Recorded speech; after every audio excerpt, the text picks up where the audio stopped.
Hello ಸ್ನೇಹಿತರೆ, welcome back to ಬುರ್ಲಿಬಲ್ಸ್ academy YouTube ಚಾನಲ್ಗೆ ತಮ್ಮೆಲ್ಲರಿಗೂ ಸ್ವಾಗತ. ಇಂದಿನ ಸಂಚಿಕೆಯಲ್ಲಿ ಏನು ತೊಗೊಂಡು ಬಂದಿದ್ದೀನಿ, ಅದು ಪರೀಕ್ಷೆ ಇಲ್ಲಪ್ಪ ಈ ಎಕ್ಸಾಮ್ಗೆ.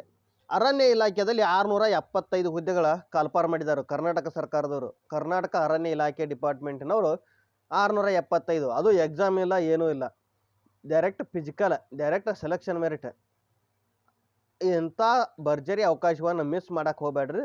ಏನೇನೈತಿ ಎಲ್ಲ ಸಂಪೂರ್ಣವಾಗಿ ಹೇಳ್ತೀನಿ. ಅದಕ್ಕಿಂತ ಮುಂಚೆ ಬುರ್ಲಿಬಲ್ಸ್ ಅಕಾಡೆಮಿ ಯೂಟ್ಯೂಬ್ ಚಾನಲ್ನ ಪೇಜ್ನ ಸಬ್ಸ್ಕ್ರೈಬ್ ಮಾಡಿರಿ, ಅದು ಫ್ರೀ ಆಫ್ ಕಾಸ್ಟ್ ಆಗಿರ್ತದೆ ಅಂತ ಹೇಳ್ತಾ ಸಂಚಿಕೆನ ಪ್ರಾರಂಭ ಮಾಡೋಣ ಬನ್ನಿ.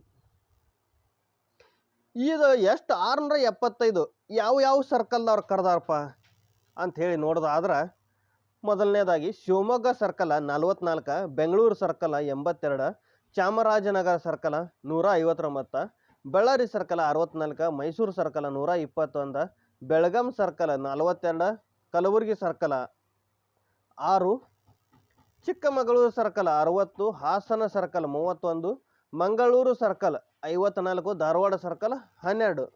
ಟೋಟಲ್ 675 ವೇಕೆನ್ಸಿಗಳು ಕರೆದಾರು. ಜಾಸ್ತಿ ಕರೆದಿದ್ದ ಎಲ್ಲಿ ಅಂದ್ರೆ ಚಿಕ್ಕಮಗಳೂರು,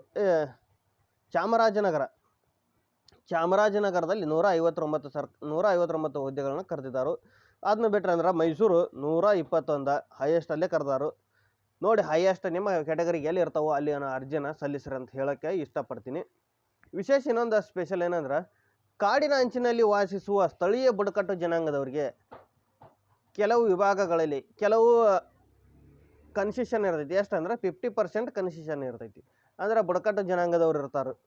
ಬುಡಕಟ್ಟು ಜನಾಂಗದವ್ರು ಅಂದ್ರೆ ಕಾಡಿನೊಳಗೆ ವಾಸ ಮಾಡ್ಕೋತ ಏನು ಇರ್ತಿರಲಿಲ್ಲ, ಅವರಿಗೆ 50% ಕನ್ಸೆಷನ್ ಇರ್ತೈತಿ. ಡೈರೆಕ್ಟ್ 50% ಇಲ್ಲ, ಆದ್ರೆ ಕೆಲವು ವಿಭಾಗಗಳಲ್ಲಿ 50% ಕನ್ಸೆಷನ್ ಐತೆ ಅಂತ ಹೇಳಿದರು. ಇನ್ನು ಇದಕ್ಕೆ ಎಲಿಜಿಬಿಲಿಟಿ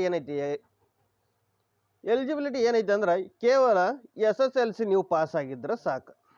ಮಿನಿಮಮ್ 18 ವರ್ಷ ತುಂಬಿರ್ಬೇಕು ನಿಮಗೆ. ಇದಕ್ಕೆ ಮತ್ತು ಸಾಮಾನ್ಯ ಕ್ಯಾಟಗರಿದವ್ರಿಗೆ 18 ವರ್ಷ ಏಜ್ ಲಿಮಿಟ್, 18ರಿಂದ 30 ವರ್ಷ ತನಕ ಇರಬೇಕು. ಇನ್ನು ನೀವು ಎಸ್ ಸಿ ಎಸ್ ಟಿ ಮತ್ತು ಕ್ಯಾಟಗರಿ 1 ಆಗಿದ್ರೆ ಅಂದ್ರೆ 5 ವರ್ಷ ಸಡಿಲಿಕೆ ಇಟ್ಟಿದ್ದಾರೆ. 35 ವರ್ಷ ತನಕ ನೀವು ಅರ್ಜಿಯನ್ನು ಸಲ್ಲಿಸಬಹುದು. ಇನ್ನು OBC ದವ್ರು ಆಗಿದ್ರೆ ಅಂದ್ರೆ 3 ವರ್ಷ ಸಡಿಲಿಕೆ, 33 ವರ್ಷವರೆಗೆ ನೀವು ಅರ್ಜಿಯನ್ನು ಸಲ್ಲಿಸಬಹುದು. ಮತ್ತು ಇನ್ನೊಂದು ಹೇಳ್ತಿದ್ದೀನಿ, ನಾನು ಹೇಳಿದನಂತೇಳಿ ನೀವು ಫೈನಲ್ ಮಾಡ್ಕೋಕೆ ಹೋಗ್ಬೇಡ್ರಿ. ಸರ್ಕಾರದ ವಿಶೇಷ ಆದೇಶಗಳ ಅನ್ವಯ ವಯೋಮಿತಿ ನಿಯಮಗಳನ್ನು ಆಯಾ ಸರ್ಕಲ್ ನೋಟಿಫಿಕೇಷನ್ಗಳಲ್ಲಿ ಕ್ರಾಸ್ ಚೆಕ್ ಮಾಡಲು ನಿಮ್ಗೆ ತಿಳಿಸ್ತಾ ಇದ್ದೀನಿ. ಇದಕ್ಕೆ ಪ್ರತಿಯೊಂದು ಸರ್ಕಲ್ದವರು ಪ್ರತಿಯೊಂದು ಸಪ್ರೇಟ್ ಆಗಿ ನೋಟಿಫಿಕೇಷನನ್ನು ಬಿಟ್ಟಿದ್ದಾರೆ. ನೀವು ಹೋಗಿ ಚೆಕ್ ಮಾಡ್ಕೋಬೋದು ಆಯಾ ಸರ್ಕಲ್ದ ಲಿಂಕ್ನಲ್ಲಿ. ಇನ್ನು ಇದಕ್ಕೆ ಆರಂಭಿಕ ಪೇಮೆಂಟ್ ಎಷ್ಟೈತಿ? ಪೇಮೆಂಟ್ ನಿಮಗೆ ಸ್ಟಾರ್ಟಿಂಗ್ ಅಪಾಯಿಂಟ್ ಆದರೆ ಎಷ್ಟು ಕೊಡ್ತಾರೆ? 29,600ದಿಂದ 52,800ವರೆಗೆ ಇರ್ತೈತಿ ನಿಮಗೆ. ಮತ್ತು ಇದಕ್ಕೆ ಎಕ್ಸಾಮ್ ಇಲ್ಲ. ಇದಕ್ಕೆ ಮುಖ್ಯವಾಗಿ ನೇರ ನೇಮಕಾತಿ. ಇದು ನಿಮ್ಗೆ 52, ಇದರ ಜೊತೆಗೇನೆ ಈ ಪೇಮೆಂಟ್ ಜೊತೆಗೆ HRA ಕೊಡ್ತಾರೆ, DA ಕೊಡ್ತಾರೆ, ಮೆಡಿಕಲ್ ಭತ್ಯೆಗಳು ನಿಮಗೆ ಸಿಗ್ತಾವೆ. ಇನ್ನೊಂದು ನಿಮಗೆ ಹೇಳ್ಬೇಕಾದ್ರೆ, ಆಯ್ಕೆಯಾದ ಅಭ್ಯರ್ಥಿಗಳಿಗೆ ಇಲಾಖೆಯ ನಿಯಮಗಳ ಪ್ರಕಾರ ನಿಯೋಜಿತ ಅರಣ್ಯ ತರಬೇತಿ ಕೇಂದ್ರಗಳಲ್ಲಿ ಮೂಲಭೂತ ಅರಣ್ಯ ಸಂರಕ್ಷಣೆ, ವನ್ಯಜೀವಿ ನಿರ್ವಹಣೆ ಮತ್ತು ದೈಹಿಕ ಫಿಟ್ನೆಸ್ ಕುರಿತು ಕಡ್ಡಾಯ ತರಬೇತಿಯನ್ನು ಕೊಡ್ತಾರೆ. ತರಬೇತಿ ಅವಧಿಯಲ್ಲೂ ಸರ್ಕಾರದಿಂದ ಸ್ಟೈಪಂಡ್ ಅಥವಾ ಸಂಬಳನ ಕೊಡ್ತಾರೆ.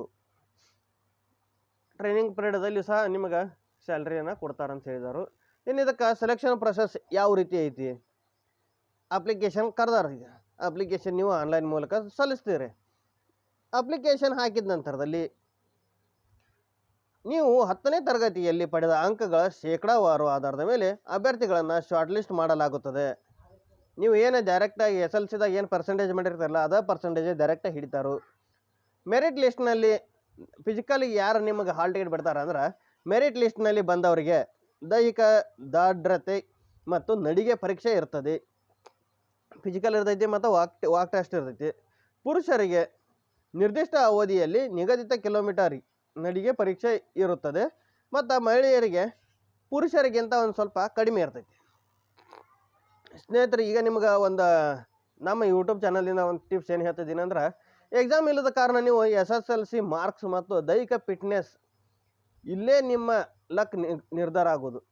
ಹಾಗಾಗಿ ಇಂದಿನಿಂದಲೇ ನೀವು ವಾಕಿಂಗ್ ಆಗಲಿ ರನ್ನಿಂಗ್ ಆಗಲಿ ಅಭ್ಯಾಸ ಮಾಡ್ರಿ ಅಂತ ಹೇಳ್ತಾ ಇದೊಂದು ಮೋಟಿವೇಟ್ ನನ್ನ ಚಾನಲ್ ಕಡೆಯಿಂದ ನಿಮಗೆ ಹೇಳ್ತಿದ್ದೀನಿ. ಇನ್ನು ಇದಕ್ಕೆ ಸಾಮಾನ್ಯವಾಗಿ ಅರ್ಜಿ ಶುಲ್ಕ ಎಷ್ಟೈತಿ? ಒ ಬಿ ಸಿ ಕ್ಯಾಂಡಿಡೇಟ್ದವ್ರಿಗೆ ಅಥವಾ ಜನರಲ್ದವ್ರಿಗೆ 200 ರೂಪಾಯಿ ಐತಿ ಪುರುಷ ಅಭ್ಯರ್ಥಿಗಳಿಗೆ. ಇನ್ನು ಸಾಮಾನ್ಯ ಮಹಿಳಾ ಅಭ್ಯರ್ಥಿ, ಸಾಮಾನ್ಯ ಮತ್ತು ಮಹಿಳಾ ಒ ಬಿ ಸಿ ಮತ್ತು ತೃತೀಯ ಲಿಂಗಿ ಹಾಗೂ SC ST ಪುರುಷ ಅಭ್ಯರ್ಥಿಗಳಿಗೆ 100 ರೂಪಾಯಿ ಚಲನೆ ಇರ್ತೈತಿ. SC ST ಮಹಿಳಾ ಮತ್ತು ತೃತೀಯ ಲಿಂಗಿ ಅಭ್ಯರ್ಥಿಗಳಿಗೆ 50 ರೂಪಾಯಿ ಚಲನೆ ಇರ್ತೈತಿ. ವಿಕಲಚೇತನರಿಗೆ PWBD ಅಭ್ಯರ್ಥಿಗಳಿಗೆ ಶುಲ್ಕದ ವಿನಾಯಿತಿ ಇರ್ತೈತಿ. ಫಿಸಿಕಲ್ ಹ್ಯಾಂಡಿಕ್ಯಾಪ್ದವರಿಗೆ ಇದು ಎಕ್ಸಾಮ್ ಫೀಸ ಇರೋದಿಲ್ಲ. ಇದಕ್ಕೆ ಪ್ರಮುಖ ಡೇಟ್ಗಳನ್ನು ಹೇಳೋದಾದ್ರೆ ಅರ್ಜಿ ಯಾವಾಗ ಪ್ರಾರಂಭವಾಗ್ತಾವೆ ಅಂದ್ರೆ ಬರುವ ತಿಂಗಳ ಆಗಸ್ಟ್ 1ನೇ ತಾರೀಕಿನಿಂದ ಅರ್ಜಿಯನ್ನು ಪ್ರಾರಂಭವಾಗ್ತಾವೆ. ಅರ್ಜಿ ಕೊನೆಯ ದಿನಾಂಕ ಇದೇ ಆಗಸ್ಟ್ 31ನೇ ತಾರೀಕು ಎಕ್ಸಾಮ್ ಅರ್ಜಿ ಶುಲ್ಕ ಅರ್ಜಿ ಸಲ್ಲಿಸುವ ಕೊನೆಯ ದಿನಾಂಕ. ಇನ್ನು ಅರ್ಜಿ ಶುಲ್ಕ ಪಾವತಿಸಲು ಕೊನೆಯ ದಿನಾಂಕ ಯಾವುದಂದ್ರೆ ಮುಂದಿನ ತಿಂಗಳು ಸೆಪ್ಟೆಂಬರ್ 2ನೇ ತಾರೀಕುವರೆಗೆ ನಿಮಗೆ ಅರ್ಜಿ ಶುಲ್ಕವನ್ನು ತುಂಬಲು ಕೊನೆಯ ಡೇಟ್ ಸೆಪ್ಟೆಂಬರ್ 2 ಅಂತ ಹೇಳಿ ಕೊಟ್ಟಿರ್ತಾರೆ. ಇದೇ ರೀತಿ ಹೆಚ್ಚಿನ ಸರ್ಕಾರಿ ನೌಕರಿಯ ಅಪ್ಡೇಟ್ಗಳಿಗಾಗಿ ಬುರ್ಲಿ ಬುಲ್ಸ್ ಅಕಾಡೆಮಿ ಯೂಟ್ಯೂಬ್ ಚಾನಲ್ನ ಪೇಜ್ನ ಸಬ್ಸ್ಕ್ರೈಬ್ ಆಗಿ ಸಪೋರ್ಟ್ ಮಾಡಿ ಅಂತ ಹೇಳ್ತಾ ಇವತ್ತಿನ ಸಂಚಿಕೆಯನ್ನು ಮುಗಿಸ್ತಾ ಇದ್ದೀನಿ. ಹಾಗೆ ಮುಂದಿನ ಸಂಚಿಕೆಯಲ್ಲಿ ಸಿಗೋಣ. ಧನ್ಯವಾದಗಳು. ಇದಕ್ಕೆ ಇನ್ನೊಂದು ಸಪ್ರೇಟ್ ಅಂದ್ರೆ ಎಲ್ಲಿ ಹೋಗಿ ನೀವು ಅರ್ಜಿ ಸಲ್ಲಿಸಕ್ಕೆ ಹೋಗ್ಬೇಕಂದ್ರೆ ಕರ್ನಾಟಕದ ಅಭ್ಯರ್ಥಿಗಳು aranya.gov.in ಭೇಟಿ ನೀಡಿ ಆನ್ಲೈನ್ ಮೂಲಕ ಅಪ್ಲೈ ಮಾಡಬಹುದು ಅಂತ ಹೇಳ್ತಾ ಇವತ್ತಿನ ಸಂಚಿಕೆಯನ್ನು ಮುಗಿಸ್ತಾ ಇದ್ದೀನಿ.